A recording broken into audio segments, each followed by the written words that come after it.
So the first speaker is Alla Anisimova. Alla Anisimova is a senior lecturer in sociology at Novosibirsk State University and a sociologist and researcher at the Engineering School of Far Eastern Federal University. She's published a number of articles on Siberian regional identity. Her most recent book-length publication is Siberian Identity, Premises of Formation, Contexts of Actualization, in collaboration with Olga Yachevskaya, who's going to, Alla's going to take half the time, and Olga Yachevskaya will take the other half of the time.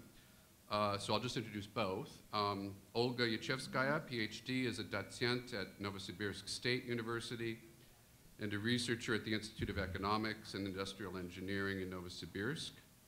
Her research interests include Siberian identity, regionalism, cross-border relations, international education, and online education.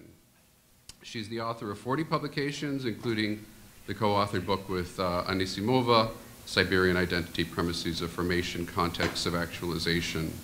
So we're going to, because we have one fewer speaker, we'll have more time for discussion, which is great. But we're also going to expand a little bit the time that the speakers have. So, Professor Anisimova. Thank you. First of all, I want to thank organizers. When we started our research with Olga in 2011, we couldn't even dream of presenting our research in the US.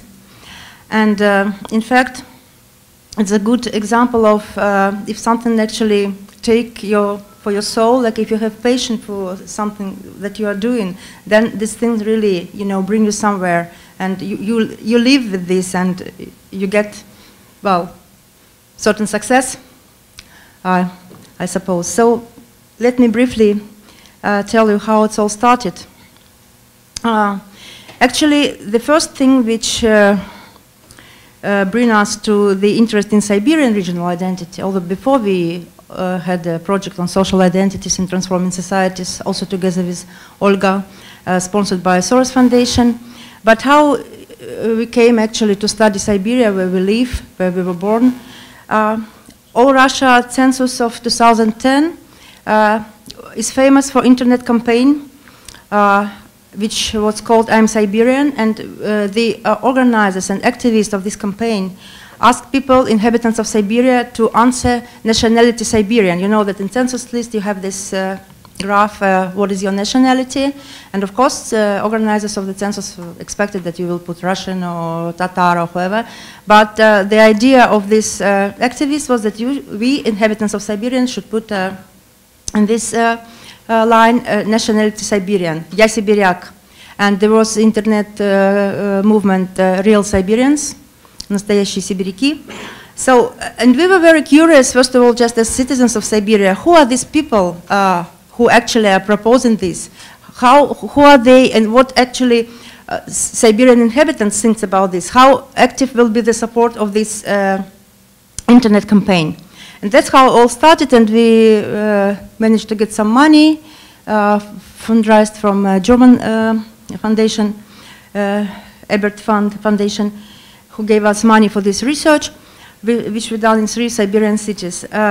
So main research questions which we wanted to answer via our study are, what does Siberian mean for Siberians themselves? Because research that was done before and which we studied as a bibliography when we started to do our study, mostly we're dealing with just constatation of whether you are Siberian or not. Do you actually consider yourself to be Siberian or not? But nobody actually asked ordinary people what does it mean for themselves. So we wanted to find out this, and also we wanted to find out how Siberian identity is being shaped, being formed, and which processes and challenges bring people to feel Siberian, which processes shape Siberian identity. And overall, of course, you cannot deny the overall broader context of the study, such as collapse of Soviet Empire and crisis of Soviet identity that actually was mentioned in previous presentations the day before and the first day of our conference. Of course, this also make regional identities as such more important and vital to study. And I will come later, maybe Olga, about the growing gap between the center and periphery, which also were mentioned already during these days of the conference. So, in our study, we tried to explore the categories, to find out the categories which residents of Siberia used to define themselves, to define their identity, analyze the context of the notion Siberians, and maybe to find out what kind of grouping is it, if there is a grouping such as Siberians, what is beyond this grouping? Is it territorial grouping, or regional, or cultural, political, ethnic, or national, meaning civil nation, different from ethnic? And also we were interested in premises, what actually make people to be Siberians, or maybe not allow them to feel like this. So as a third task, we also wanted to identify premises of formation and contexts of actualization of Siberian identity. In which context you actually feel Siberian? What brings you to feel like this? Which situations, which meetings with some others, things like that. And last but not least, we wanted to explore regional diversity in perception of Siberian identity. For the time being, when we began the study, we only got money to conduct research, to conduct interviews in 3 Siberian cities. So we selected Novosibirsk, Omsk, and Irkutsk, and we studied only urban identities. Later on, some interviews were made in Tomsk and Krasnoyarsk, actually December last year. So coming back to the cities, Olga will speak about regional diversity, and she will give you more detailed background of the cities, why they were chosen. But if you ever been to Siberia, to Russia, you know that these 3 cities are very different. Novosibirsk is New Siberia, Irkutsk is Old Siberia, center of Tsar, Irkutskaya gubernia, and Omsk is on the border with Kazakhstan, so we expected also to have some regional diversity because of this. So, coming to our definition of identity. We see identity, well, following more or less Brubaker and Cooper, their famous article, Beyond Identity, which is sort of a program of how you can conceptualize identity as a social scholar, a social science scholar. So, our working definition of identity, which we give in our monograph, is identity is a way of world categorization based on collective, or not necessarily collective, self-perception of individuals, shaped in the process of interaction with social and physical environment as a result of social, economic, and political activity in the similar conditions of life. And this actually defines our research methodology, or rather I would say that our definition comes from our basic premises, methodological premises which we use in this study. First of all, it's of course qualitative research strategy that we used, and we are openly opposing quantitative surveys. We're not saying that they're bad, but they're not very informative in our case. It's exploratory research, because we were very open, asking people, what does it mean for you to be Siberian? We wanted to find as many variations of what does it mean for Siberians themselves to be Siberian as possible. And we apply social constructionist approach and actionist approach to identity studies, following Richard Jenkins and Peter Berger and Thomas Luckman, their famous book on the social construction of reality. So in our study, we tried to explore 3 research dimensions: biographical, analysis of individual biographies in the core of our study, and their relations to identity. So we've done in-depth biographical interviews. And the second dimension, which we also try to cover, is expert dimension. So we interviewed ordinary people in each city, but also in each city we tried to interview experts, so-called experts, which we expected to deal professionally with Siberian identity. Who are these people? Media people, political activists, bloggers, including those activists of Я Сибиряк, of Движение Я Сибиряк, scholars, ethnographers, anthropologists, sociologists who deal professionally with the notion of Siberian identity. So of course we wanted to find some, differences in opinions of ordinary people and experts. Expert perspective was also considered very important. And comparative, as I said already, Novosibirsk, Omsk, Irkutsk, exploring regional specifics of Siberian identity. In 3 cities we also wanted to find this diversity, if any exists, but it does exist. So very briefly, selection criteria for our informants were like this. You can see on the screen. place of birth and residence, family history, migration biography, and trajectory of how people move actually during his life, because it's also important for his self-reflection. As you probably know, the more you travel, the more you actually reflect on who you are in terms of local identity. We found out, maybe not surprisingly, that people who didn't travel, they could not even say, like, do you feel Siberian? Yes, I do, but I don't know. I never travel. I don't know how different people are in other regions are. So, yes, I think, but how different Siberians are, I don't know because I didn't travel. That's why we put this migration trajectory as an important selection criteria. Professional field. And for experts, there were 15 expert interviews done in 3 cities. I've already mentioned who were they, so won't spend time for this. So, coming to findings. In this presentation, we will try to cover our findings along 3 dimensions, such as self-perception, solidarity and activism, and protest and political claim. So I will start with self-perception, which we divide in 3 big areas: territorial, spatial and social economic, historical, cultural, ethnic background, and becoming a Siberian, as we call it. Coming in more detail to dimensions of self-perception. Siberia, of course, is known as a big territory, vast spaces, and this turned, through interviews, we found out that it's very important for people that they actually feel this remotedness from the centers, and they feel these big spaces that is important for their perception of themselves. Social and economic consequences of being away, of being far away from capital cities.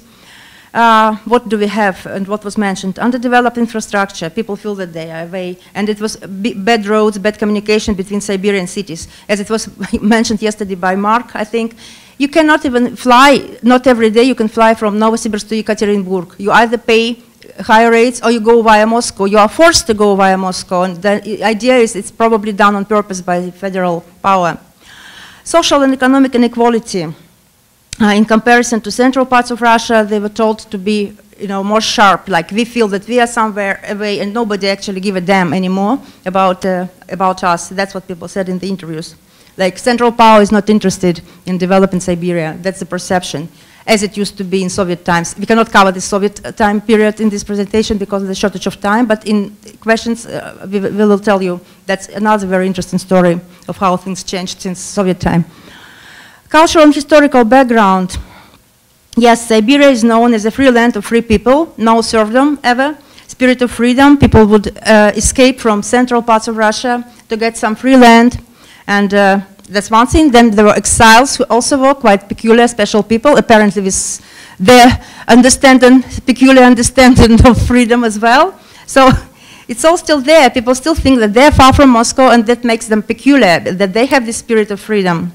And dissident movement also were quite well known in Akademgorodok, for instance, in Tomsk University in '68. There were, people were arrested, but these movements were there. Multi-ethnic population, yet another important dimension of Siberian perception. It's normal to be among others. Diversity is a norm of everyday life. That's what people say, and it's taken for granted. We are used to Asian faces. We are not afraid, to meet somebody who doesn't look like us, and that's what people even miss if they travel to other regions of Russia. One of the informants mentioned this. Yeah, ethnic background is yet another important dimension of self-perception. Siberian is known as a melting pot, and I know that in America you now are more in favor of concept of salad plate or something like that. But we are still the melting pot in terms of that's how Siberian families were actually formed. People had to marry each other, not because of religious or ethnic origin, but they had to survive. I mean, coming back to exile, like beginning of 20th century or 19th century. And it was absolutely normal to marry local women or to have mixed marriages, and it still is. So, and Siberian identity is can be perceived as an umbrella identity for people of mixed ethnic origin. When you cannot choose who you are, Tatar or Russian or Jew or German, because you have all of these ethnicities within your family background, then you choose to be Siberiak. to be Siberian because it's easier, and that's what help you to cover, well, not to offend any of your relatives, and also to cover the broader scope. That's those people, actually, during the census, people who would choose, it's okay, we share it between each other, the time. Olga doesn't mind if I speak a couple of extra minutes. Yeah. It's, you know, joint research, so we are doing one thing. Anyway, that's Siberian attitude, you know, we can share. We are together. So during the census, those people who were of mixed origin, they choose to say, I'm Siberian. And I've mentioned this already. And it's also, it's quite, it explains a lot, actually, about who actually supported this census campaign. Then coming to Soviet identity, or Россиянин, Russian citizen identity.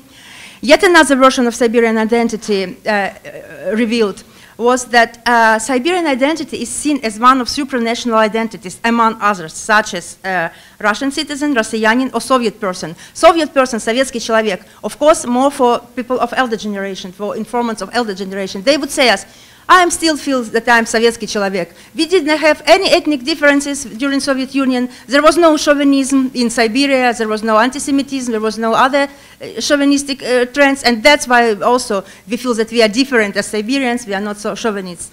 We are not like in the European part of Russia. People of mono-ethnic origin, here situation is not so, it's quite diverse. Like what we found out, so-called very, very, you know, условно called as culturally distant Kazakhs, Buryats, and Germans, we find in these communities, among these informants, we found the priority of ethnicity, of ethnic culture over Siberian identity, of ethnic identity over Siberian identity. Sometimes they do not even see any basis for such entity as Siberians. Who are Siberians? We don't know. We know we are Kazakhs. We have our holidays. We come together. We have our gatherings. We have our ethnic culture. And you Russians do not have, and Siberians also probably do not have. We don't know. This kind of answers we got. Culturally close, so to say. There are two versions. Priority of Siberian identity over ethnic, and Siberians are seen as ethnically inclusive entity. We all are Siberians, Russians, Germans, Buryats, we all are Siberians, and we all are together. Or the other way around, priority of ethnic identity over Siberian, and Siberians are seen as ethnically exclusive. For instance, they would say, no, I am Russian, Siberian. Maybe some indigenous peoples can call them Siberians, like Yakuts, Buryats, but we are not. So there were two versions, as we found out. And that's the last moment which I will cover, and then I will pass floor to Olga. Becoming a Siberian, being actionists in our methodological approach, and of course we were interested in how actually people become Siberians, because it's a society of resettlement, and many people come here, and their first generation, they were born maybe in Moscow. So did they become Siberians, or they still remain Moscow, St. Petersburg, Kiev, Saratov people? So. And we found different answers. Some people still say, I live here for 50 years, but I still feel that I'm from Odessa, for instance, or from Saratov. No, I live here, but I do not feel that I'm Siberian because, and they give you explanation like, I don't have Siberian character, something like this. But other people say, yes, I became Siberian, I can say. So we wanted to find out what actually helped people to become Siberian. And we found out that these are, roughly speaking, activities in two spheres. In private sphere, important steps and events of personal and family biography linked with Siberia. For instance, I came to Siberia, I got married to a Siberian guy, my children were born here, for women especially. I would ask one informant, like, but what made you feel, when you actually realized that you are Siberian? She moved from Tver, I think. When my children were born in Irkutsk, then I realized that I am already Siberian, and my husband is from Siberia, he's from Irkutsk, so I follow my husband, I'm Siberian. Or, for instance, we finished our education here, and our children will get our education here, so it means we are Siberians. So these private markers are very important. Then, yet another important thing in personal sphere of life, matches, finding matches. Like, for instance, I find it very interesting. They would say, like, I have a rebellion nature. And Siberia, or my Irkutsk city, is also of rebellion nature. And that's why I feel that I'm Siberian, I'm Irkutyanin or Irkutyanka, because it comes close to my own personality. It goes in harmony with my temper, with my personality. And activities in public sphere, probably more important, don't want to judge. Professional activities, building new cities of power stations, Bratskaya gas, whatever, working on the oil wells, that's what makes them Siberians. We came to this land, we made something for this land, and we remain here, and that's what makes us Siberians. That was a very important dimension. And I'm passing floor to Olga now. Civic and political activism, ecological movements, regional policy and politics, things like that, also categorized here as activities in public sphere. They also make people feel that they are Siberians. Thank you for your attention. Thank you. Yeah, I will just briefly join to the excitement of being here. Thank you very much for inviting us and for being with us. It's just really a great privilege for me to be here. And even the weather today is joining Siberian agenda, so it's like unprecedentedly cold today in the morning. So I think that even the weather supports us in our presentation today. So I will continue this actionist dimension. And basically the two things I will cover relate to first regional differences, and then following from the regional differences, I will speak a bit more about the cases of local and regional activism and how it relates to Siberian identity. So this is the geography of our research in the three cities. I'll already describe briefly what are the differences for them. In Irkutsk, of course, it's very important that Baikal Lake is there. And it's, as we know and as we discussed not once before, it is really of a sacred value to the people living around. And this really defines a lot of identity, a lot of activism, and a lot of local solidarities. Novosibirsk is being labeled like Siberian Moscow, so it's like one of the biggest Siberian city. It's the capital of Siberia, and it's like the most rapidly growing probably city. And Omsk is, it was interesting because it's also a million people population city, and it's bordering with Kazakhstan. That's why there is a special dynamics of local Russian, Siberian, regional, and city identity. So these are the three cities, and we clearly, like we could expect the differences, and we actually found them. So this is briefly what they were about. In Irkutsk, not surprising, but still very interesting, regional solidarities and regional identities were very strong. And this is basically the solidarities and activities largely about Baikal Lake. So what we see and what all of you know, that when there were these oil plants for the Baikal Lake, all Irkutsk and all the region was standing up to protect their sacred value. And we, in literally every interview, we've heard a lot about how it is important for the people. And they were even saying that people in Moscow who live in Moscow, but who support our Baikal activism, these Moscovites are also Siberians, because they join us in our shared passion. So it's that kind of, on the one hand, it's a regional activism, but on the other hand, it's kind of cross-regional because of the regional value which it is centered around. And these are the two cases that we've met in several interviews. Ecological movements is what everybody knows. It was a lot, it was effective, and it's still alive. And the second one is a pretty local case of Baikal Pomors. It was a rather small community of several hundred people living like a traditional way of life, fishing and stuff. And these oil projects put in danger the very life, the very heart of life, the very culture of this community. And therefore they stood up, they organized, and they claimed themselves Pomors as a special nationality. So what this was organizing around the local identity, it was also near Baikal, and at the same time it was a claim for community which was in danger of the whole, let's say, possibility of life of this community was in danger. And therefore they stood up all together, the whole community, and claimed themselves Baikal Pomors. In Novosibirsk we don't really have big regional activities, but we have very strong local solidarities. One case which was really amazing in Akademgorodok is when there was a case when one of the young mothers, she lost her son, 8 months old, because there were some problems transporting him to the hospital because of the bad roads, because of crazy traffic jams, so he basically died because of bad infrastructure, and literally everybody. So in Akademgorodok stood up, people were on the streets, people were doing things, and at the end of the story, they opened the new child's hospital for 30 beds for 30 kids. Like out of nowhere, there was nothing. And now there is efficient child medicine in this locality, which was really done by the hands of the local residents. So it was really the case of successful activism, which is not a Siberian activism, but this is a local activism which relates to like really vital issues of the people living in the locality and sharing the common values and the common threats. The other case is a local ecological movement in Akademgorodok. As you probably know, as some of you probably know, Akademgorodok is formerly part of Novosibirsk, but actually it's a remote district which is 30 kilometers away from Novosibirsk. It was built initially as an autonomous community, so with infrastructure, so it has how many? 16, 17 scientific institutes, like from archaeology to nuclear physics. It has a university around this institute and the infrastructure. And it's located deep in the woods.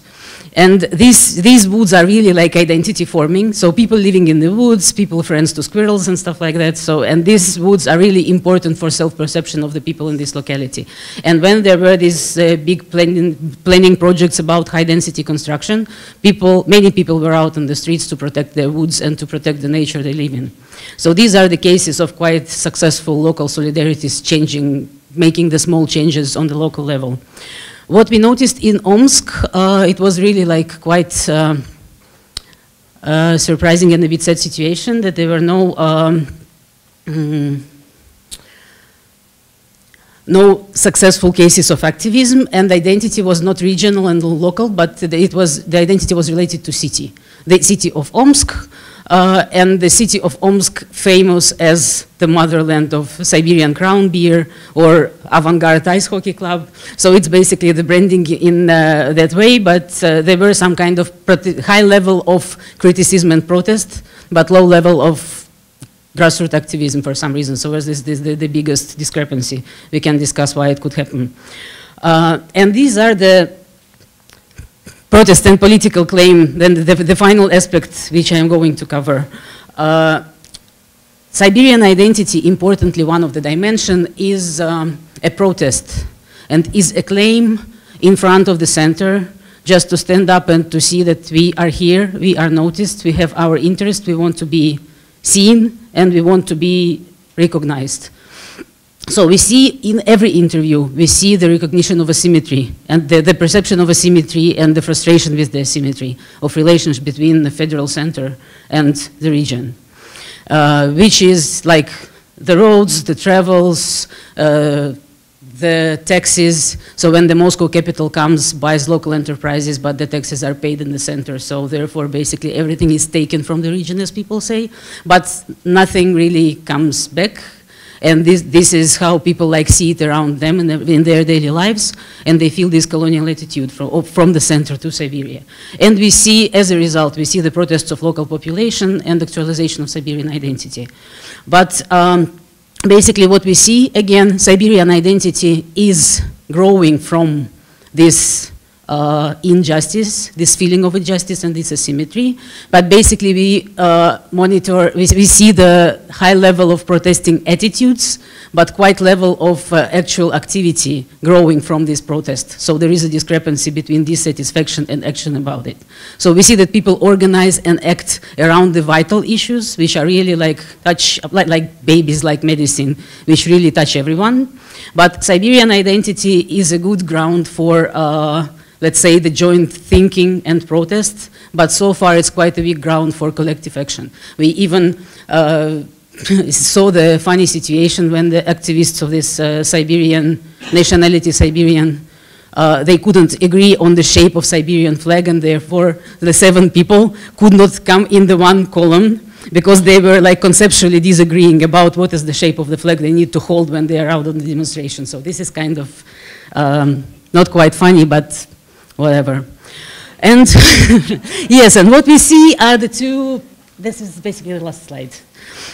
What we see, the two versions which were also discussed before, in the previous presentations, two versions of this Siberian identity in a political perspective. We have this cultural, which, when Allah was talking about dimensions of self-perception, there were the socio-economic dimensions and cultural and historical dimensions. Cultural traditionalism grows from these historical and cultural dimensions. So these are the people who are reinventing or trying to keep Siberian language. So they insist on a special traditional Siberian culture, which are different from Russian culture. So this is, let's say, the cultural strand of Siberian nationalism. So Siberian nation is something of special culture, of deeply rooted in the ages, having their own language, culture, habits, etc. And this link is to this, the vocabulary of Siberian language, with Yaroslav Zolotaryov combined, and is trying to keep and develop this vocabulary, this dictionary, basically.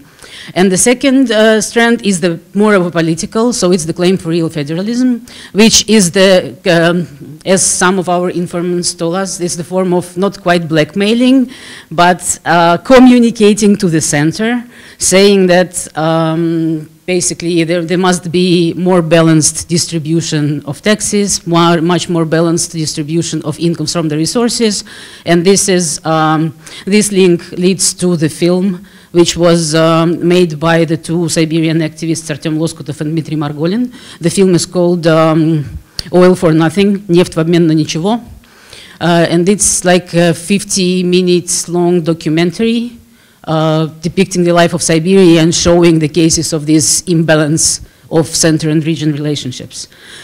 That's it, basically. Thank you very much for your attention. I will be happy to discuss any of the issues that come up. This picture is made by another Siberian activist, Konstantin Yeremenko, and it was in one of the protesting meetings, and this blue and green is the Siberian flag. So the people were arguing whether it needs to be triangular or horizontal. So this was the moment of this, basically of disagreement, whether it's like this or like that. That's why they couldn't form the one column, the president. So this is like the melting pot, Siberian identity and Siberian flags. Thank you very much.